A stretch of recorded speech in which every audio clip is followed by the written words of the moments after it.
по оваа точка. И не може да се Добро. соберат.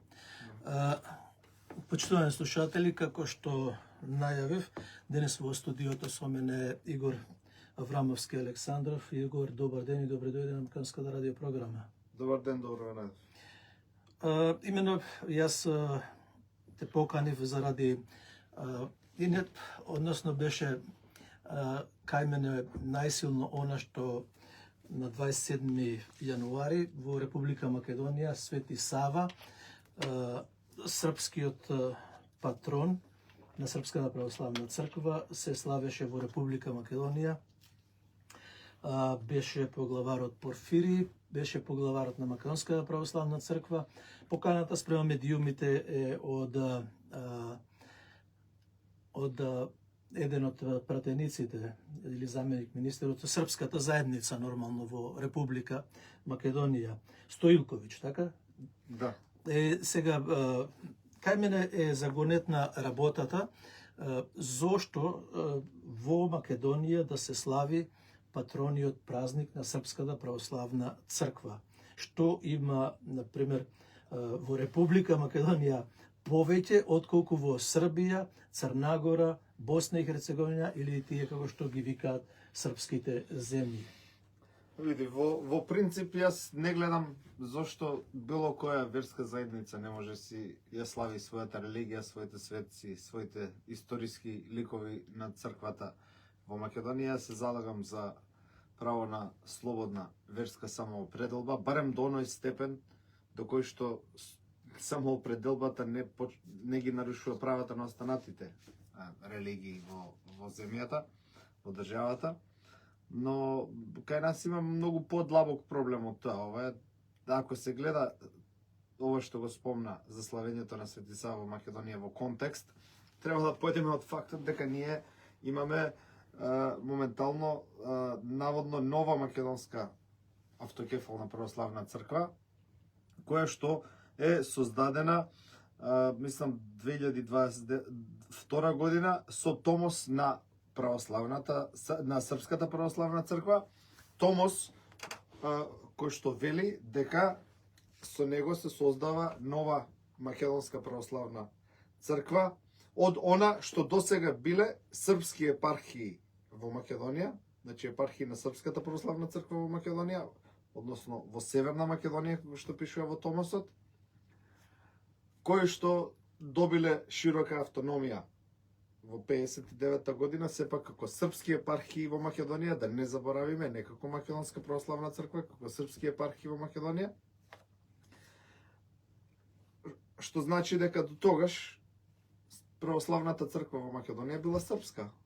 И во самиот томос јасно пишува дека и имотите дури на Српската православна црква, пази, тоа значи сите имоти кои што били на Српската православна црква, новата Македонска православна црква ги користи како старател под наем од Српската православна црква. Значи, всушност, ова доаѓа како ние свој светец да славиме, Свети Сава.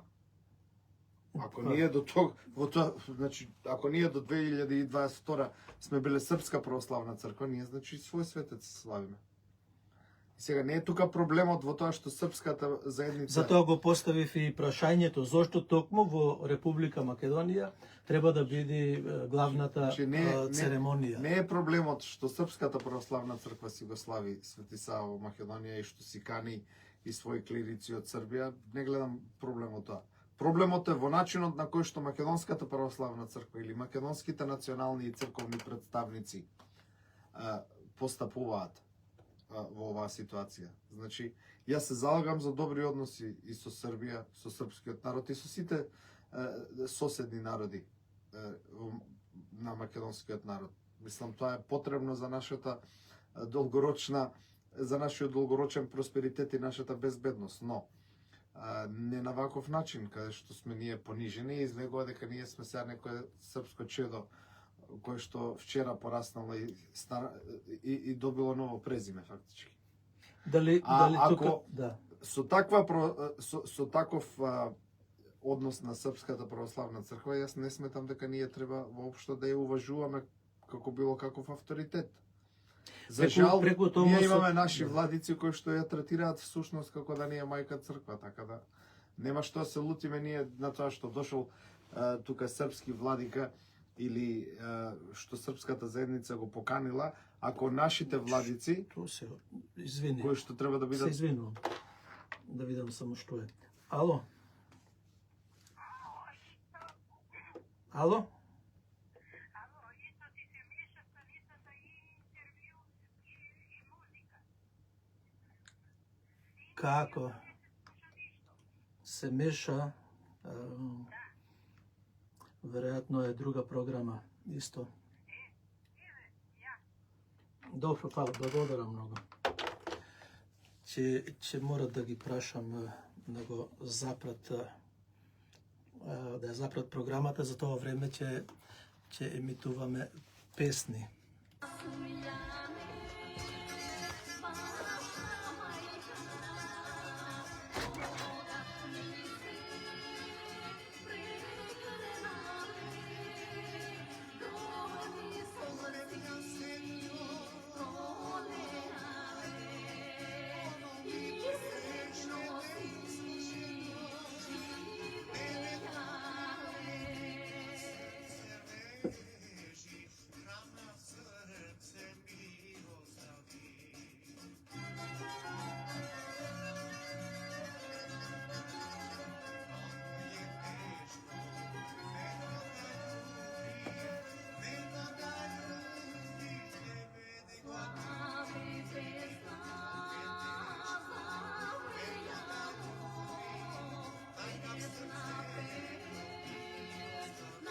за различни песни свират.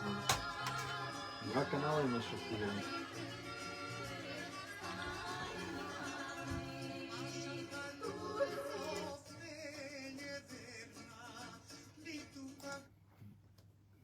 YouTube се гледа. Добро, се надевам дека се е во ред. Се извинувам, почитувани слушатели, за мешањето во радиопрограмата. Игор, продолжуваме со интервјуто околу Македонската православна црква, влијанието на Српската православна црква, на што рековме, славењето на Свети Сава 27 јануари во Република Македонија. Поглаварот Порфирije беше заедно со поглаварот на МПЦ Стефан. Не Продолжи знам каде што кој застанавме. дел од она што го зборевме до сега се слушна. Па, Да не треба да почнеме од почеток. па веројатно можеме да повториме, може да повториш околу тоа. Значи, за мене не е никаков проблем тоа што српската заедница Резоке.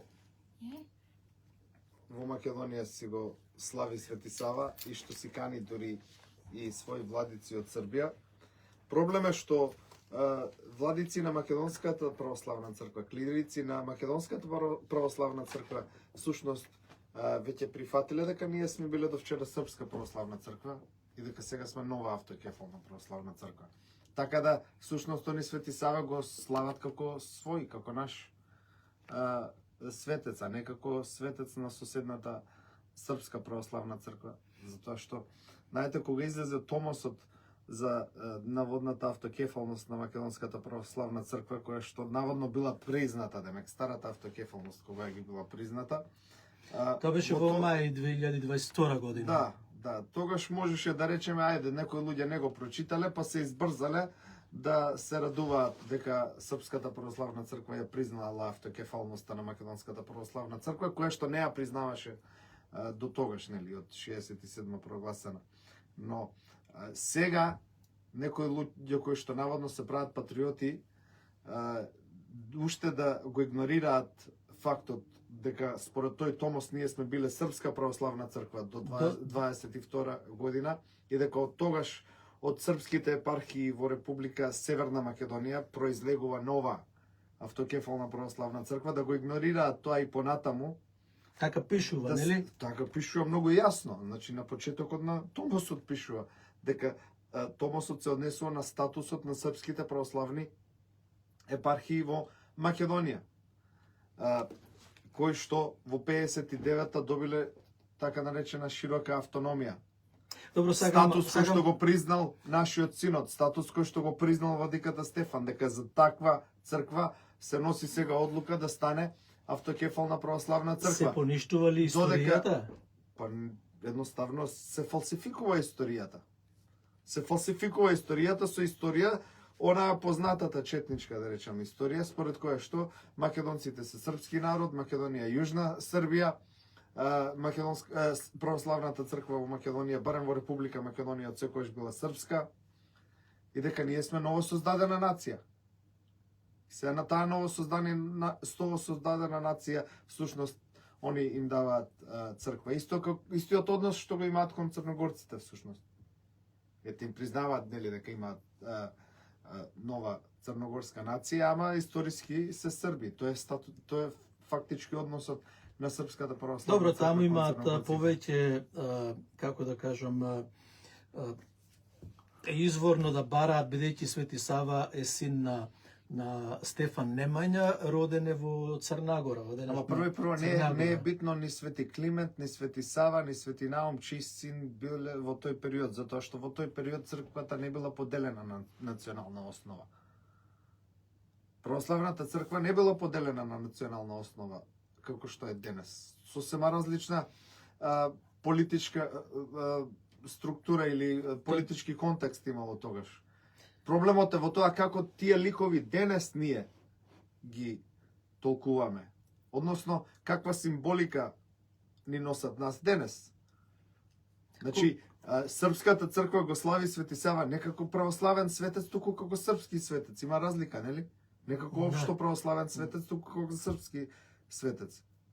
Да, но и тој не е во Македонската православна црква внесен како светец и не се... Па прашање е дали воопшто во негово време и бил српски национален светец или бил само, мислам, да речем клирик, или бил едноставно православен клирик, христијански клирик.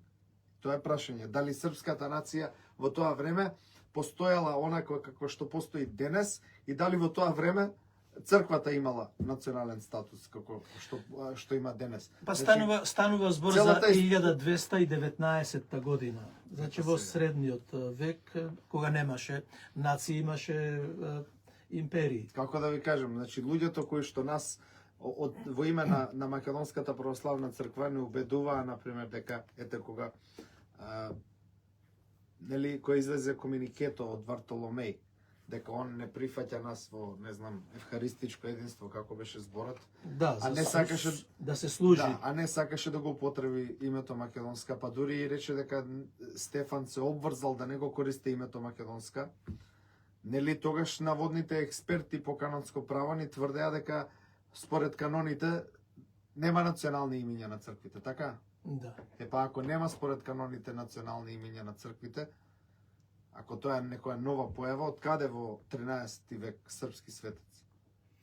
Добро, националните цркви нека се појавуваат после Првата светска војна, нели? Пошто е српски светец? По локација само или по местото кај што е роден? Црквата која што го прогласила за светец, пошто? Местото каде што е роден, прогласен е за сега за светец према моите познавања од султанот турскиот и од папата во тоа време, и е првиот епископ или архиереј на тоа српско кнежество во тоа време. Местото на раѓање не е исто што е национален идентитет или национален статус.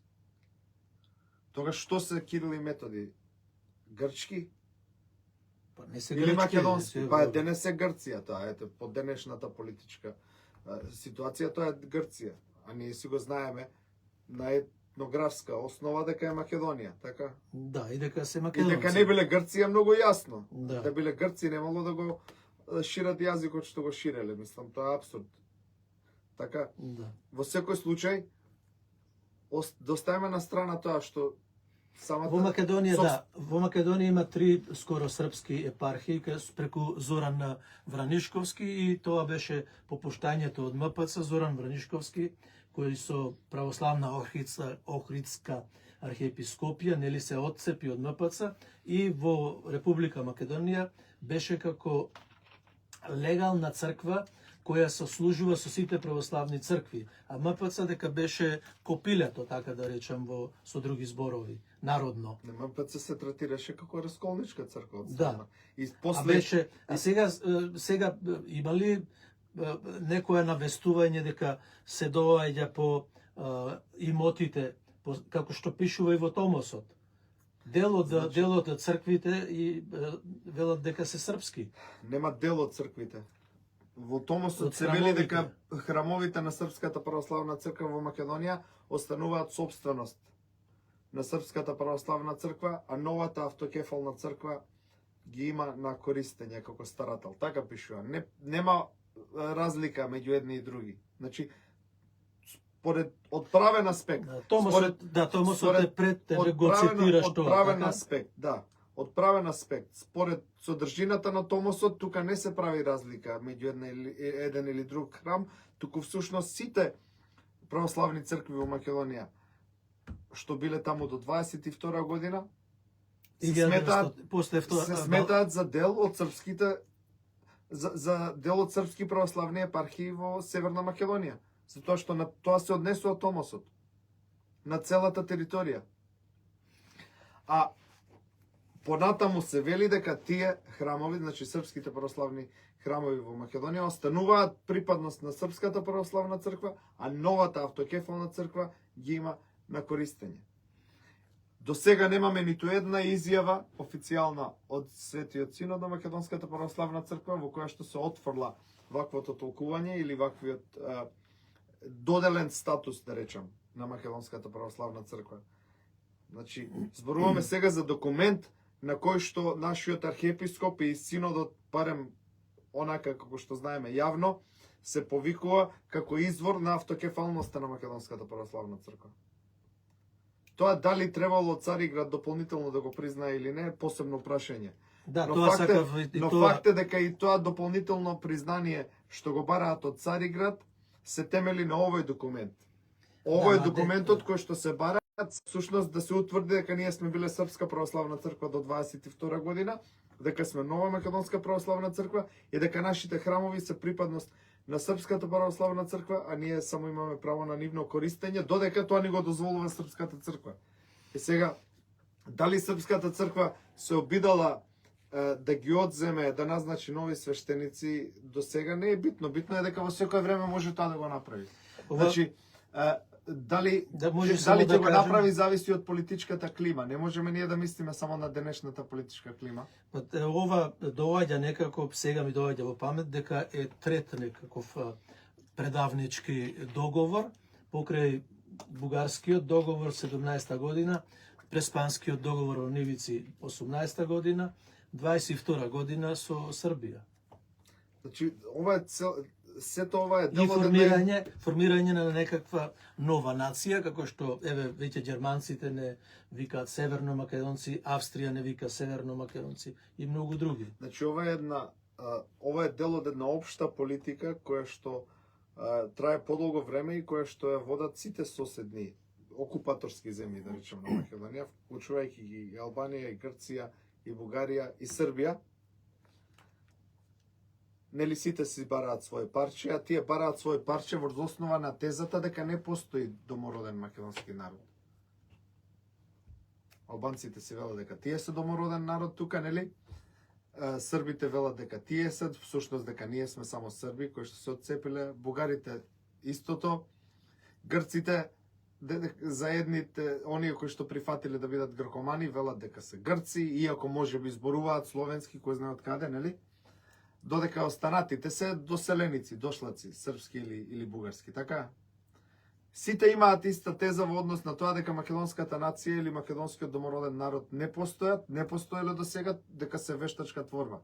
Таа политика ја терале уште во времето на Југославија, кога е Република Македонија прогласена како една од државите во Федеративна Југославија,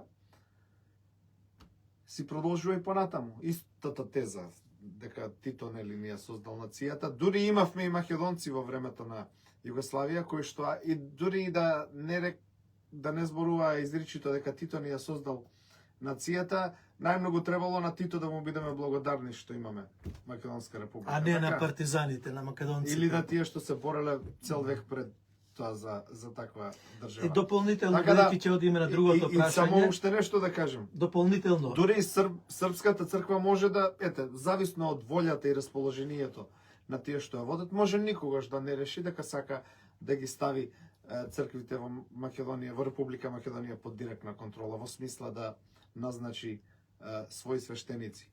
Но прво, нема ни потреба ако свештенството и клириците во Република Македонија самите се однесуваат како да се српски чеда, кои што допрва се прераснале во македонци. Така, прво немаат потреба од тоа.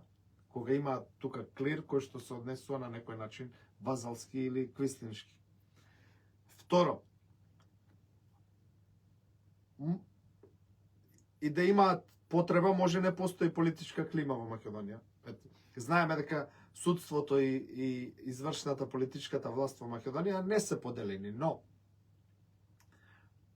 ако и постои во Република Македонија, да речеме, бугарски настроена власт, што ја спречува Српската црква преку влијание врз нашиве клирици, кои што очигледно се вртат со ветрот, затоа што со години не убедуваа дека била валидна автокефалност од 67 и наеднаш прогласија дека не била валидна. Така, што ја спречува Бугарија да направи, Србија да направи договор, например, со бугарската црква и да рече вас ви ги продаваме храмовите. како тие што во ги Република купија во Македонија. 22 година. После поделбата на Македонија, како што откупија од бугарската екзархија, не знам дали од грчката нешто откупиле, не сум баш сигурен тука кај биле границите во однос на црковната юрисдикција, но знаеме дека имало откупување на храмови. После така? Првата светска војна. Што е или да дојде некоја прогрчки настроена власт, например. Знаеме дека и во МПЦ имаме прогрчки настроени клирици. Владици, да. Да дојде власт, да дојде политичка власт која што во коалиција, да речеме, или во соработка со такви клирици, ќе направи договор Српската црква да ги продаде храмовите на грчката.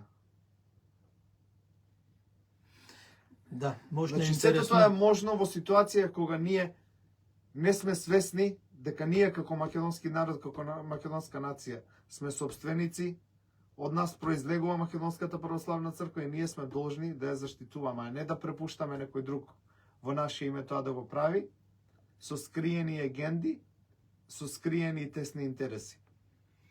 И уште збор два дополнително на македонските медиуми се појавија сега шпекулации дека признавањето српско не е доволно за независна македонска православна црква и дека тоа финалниот чекор е во Цариград од Вартоломеј, од фанарите, Значи, од грчките фанари. знаете, Само пократко. во македонските медиуми имаме еден куп луѓе што се прогласуваат за експерти за се и се што.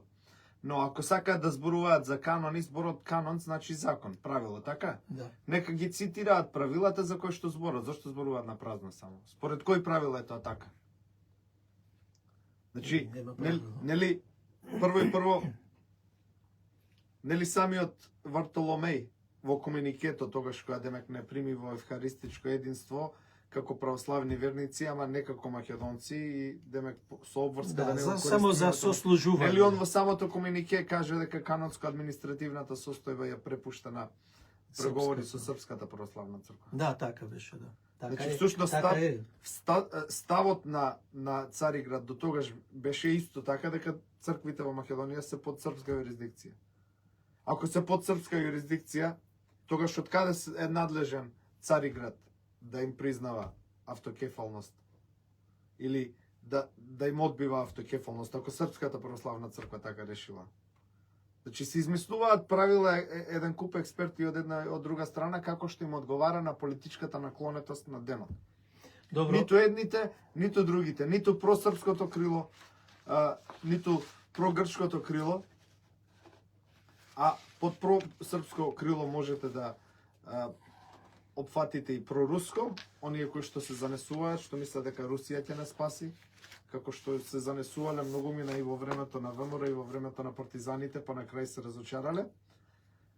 Под тоа српско крило се и тие, а така нареченото грчко крило е всушност онакое што смета дека треба да бидеме ние колонија на Америка. Значи, целата работа околу политиките околу Цариград се водат преку Калето.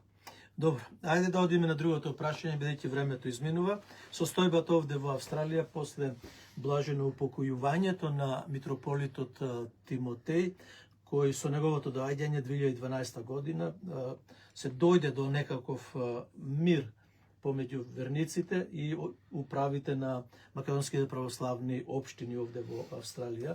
Се создадоа две епархии, меѓутоа сега каква е состојбата и што очекувате? Значи тоа што го договоривме 2012 година и после тоа што година две поминаа додека не се расчистат некои работи околу статусот на така наречените расчинети свештеници, тоа беше само почеток на решение,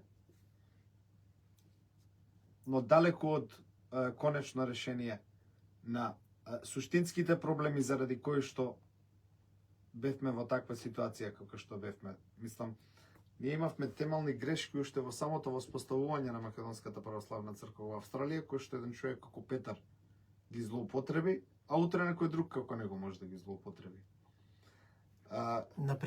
Например, тоа што кога се основале македонски православни црковни општини и храмови овде, еден устав се прифаќал пред членовите, пред верниците, според кој што тие црковни општини ќе бидат самоуправни органи на локалната македонска православна заедница, а други ветувања се давале на владиците или на синодот во Македонија за да се добие благослов за изградба на храмови. А со тие ветувања всушност им се дава юрисдикција во однос на управувањето со имотите, не толку изричито, но така, како да речем, во сива форма, која што сама по себе е предизвик за судски спорови, им се дава юрисдикција на владици од Македонија кои што всушност не одговараат пред никого во Австралија. Немаат одговорност ниту пред верниците, немаат одговорност ниту пред законот.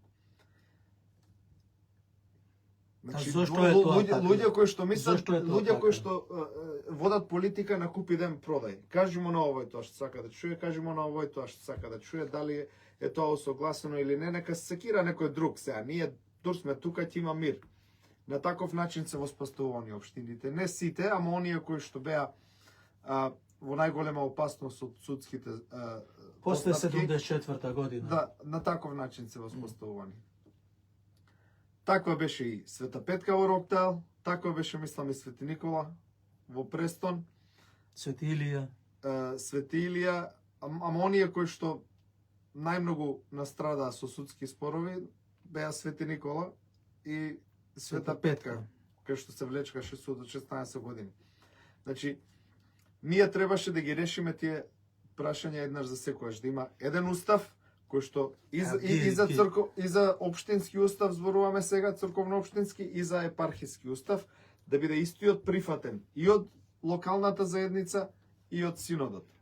Постигнавте договор? Значи сите да бидеме подлежни на истите правила. Дали постигнавте договор? Ние постигнавме договор само за епархискиот устав. Ама епархискиот устав кој што требаше да важи за оние 14 храмови кои што влегоа под надлежност на владиката Тимотеј. Значи, прв пат во историјата на Македонската православна црква се направил уставна епархија кој што е прифатен едногласно и од синодот, и од надлежниот владика, и од сите црковни општини кои што се членки на епархијата, и плюс регистриран во државата Австралија на начин на кој што таа епархија станува посебно правно лице. Компанија всушност, ама не профитна, народна. Знаете, тоа зборот компанија порано некои што го злоупотребува да кажа дека станува збор за приватен. Да, особено за Свети Ѓорѓи беше тоа. Тоа беше пропагандата на Петар и на сите што тргнаа по него. Ама на крај излезе не било така. Инаку како синодот ќе прифатеше таа регистрација и владиката Тимотеј ќе прифатеше. Токму уставот на Свети Ѓорѓи беше напишан од Методија Гогов, поглаварот на Македонската православна црква, и воопшто, значи тука не стануваше збор за приватна црква, туку во тоа време тој закон постоеше на регистрација. Потоа излегува, ти се сеќаваш, инкорпорација и асоциација на ниво. Затоа што Методија Да. Гогов бил еден од првоборците на Македонската православна црква кој што се залагал за независност и од српската и од другите соседни цркви и бил свесен дека со таква регистрација овдека најдобро ќе се заштитиме од канџите на соседните окупаторски цркви. Така? Затоа е така направен. За жал, со поновите генерации на владици повторно почнува да се враќа тоа странското влијание во Македонската православна црква и Петар е одличен пример за тоа.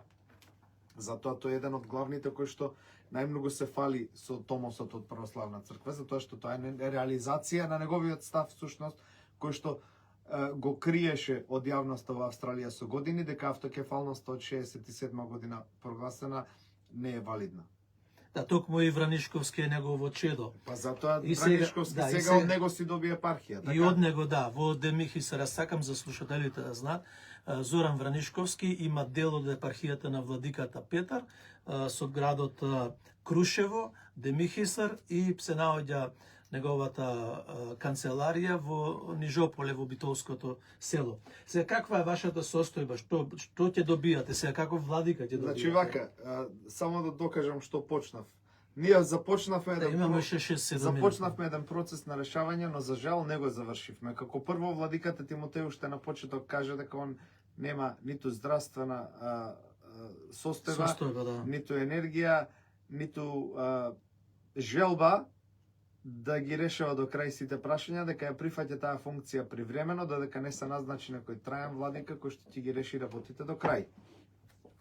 До крај работите не се решија. Прво, оној устав што го прифативме сите во епархијата, за жал, пак благодарение на кратковидни луѓе кои што повеќе ги интересира нивната лична позиција во епархијата, отколку долгорочната заштита на епархијата, во пракса не се спроведува.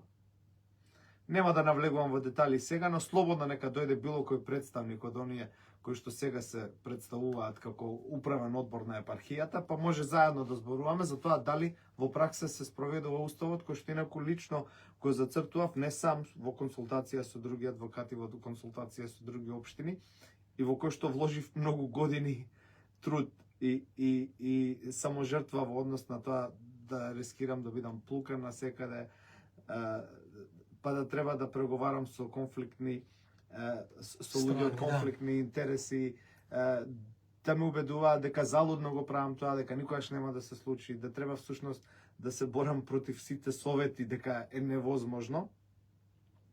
Многу добро знам која е содржината на тој устав и која е суштината заради која што е формулиран таков како што е, и можам слободно да кажам дека во пракса тој устав никогаш не е спроведен. Но едно позитивно што излезе од воспоставувањето на таа епархија така како што беше, е што се прекинаа судските Судот. постапки кои што беа во тек се уште од страна на владиката Петар против црковната општина Света Петка, а можеа да се прошират и кај други цркви ако успееше таму. За жал, и управата на Света Петка не ја искористи таа ситуација за да ја Не заштити ми општината одговоривте што долгорочно. очекувате, каков владика очекувате. Значи, При крај сме на програмата. прво не е 2-3 минути. не е битно само како владика очекуваме, битно е колку ние сме свесни за нашата Добро, ете тоа, на улога. брзина да окажеме и тоа, да. Значи, очекуваме владика кој што нормално ќе сака да ги реши прашањата до крај, но во кој што исто така имаме и доверба дека ќе биде владика од збор, кој што нема настани вето едно, а во синодото прави друго, па со политичарите да договарат трето, со Српската црква четврто, со Грчката петто и така. А може да дојде владика Пред да се- ви ги повлечи свештениците, да ги прогласи повторно за расчинет и уште еден хаос? Па не мислам дека тоа може да се случи во догледно време, но Ама има можност. Па не е невозможно, тоа зависи од волјата на членовите на синодот. Како кој владика ќе сакат да го назначат. Ако ете да речеме го назначат Петар пак повторно како надлежен за нашиве епархии, за нашиве општини што се под новата епархија, пак тоа може да се случи. Значи ќе ги повлечи Или- свештениците или и ќе некој ги негов немате човек. потребите за свадби, крштевки и венчавки и повторно едно Па буричкање. повторно треба да се вратиме во ситуација на раскол каква што имавме порано. Но не мислам дека ќе дојде до тоа. Проблемот е што моментално како пак се води на политика, купи ден продај. Дури има мир, дури нема криза, не чепкаме и мислам дека ќе останеме вака да висиме. Архиепископот Стефан е привремено администратор на нашата епархија, но не очекувам од него дека ќе реши нешто. Пред се он во целиот период додека Петар ги водеше судските спорови, нас не велеше дека ќе го прекине судот, а на Петар му подпишуваше одлуки кои што му беа потребни за да продолжи со судот. Така да едноставно покажа низ историјата на овој спор дека е нерешителен, нема јасен став, нема јасен правец. Да, имаше голем удел во тие преговори кога нели ја поделивме епархијата, ставајќи при тоа крај на судските спорови што беа во тек, но тоа веројатно беше за тоа што сакаше да стави крај на негативното медиумско влијание што го добиваше МПЦ заради тој раскол. Сепак не беше спремен до крај да го реши, затоа што не беше спремен со Петар да влезе во подлабок конфликт и до ден денес мислам дека таа ситуација е иста. Барем и од разговорите што ги имавме со покојниот до Тимотеј, едноставно не сака да пресече и додека не се назначи владика кој што ќе сака сериозно до крај да ги реши проблемите на оваа епархија, постојано ќе бидеме во опасност од нови напади, било од внатрешно од членови на синодот, а преко нив можеби и од странски цркви. Добро, доаѓаме до крајот, останува уште неполна минута до крајот на нашата радиопрограма. Почитувани слушатели, еве накратко околу состојбата на Македонската православна епархија овде, која е поделена на два дела, едната е Сиднејска, другата е Мелбурншка, со седиште Мелбурн и Сиднеј. Сепак работите не се решени комплетно како што треба да бидат, да има мир меѓу верниците, да има мир меѓу македонските православни општини, здруженија, културно-уметнички друштва кои подпаѓаат под тие црковни општини. И сега повторно е големиот прашалник каков и кој владика ќе биде надлежен на оваа втора епархија или ќе дојде до обединување. До слушање од мене Ицо Најдовски Перин и до слушање од Игор. Игор, благодарам многу. Благодарам и вам. Почитувани слушатели, крајот стигна, до слушање и убава вечер каде и да сте.